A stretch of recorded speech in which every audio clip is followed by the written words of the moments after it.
unë kam lind dhe jam rritur në një fshat vogël, emrin Pjedrështi, është komuna Shtimës.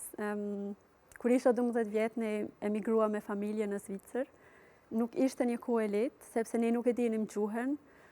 Duhet të kishim një kulturë të re, një sistem të ri. Zvicra funksionon krejt ndryshe se si Kosova. Ishte një fillim jo i lehtë, por një mundësi shumë e madhe. Sa ka qenë vështirë për familjen dhe si e keni lënë Kosovën? E keni lënë ilegalisht? Babi në fakt ishte atëherë në Zvicër, koha kur ekonomisht, familjat Kosovës nuk kanë qenë mirë, po. Kështu unë me vllaun, motrën dhe mamin kemi ikur pasandej, ai ka bo letrat dhe kështu kemi pas mundësin të jetojmë së bashku në Zvicër.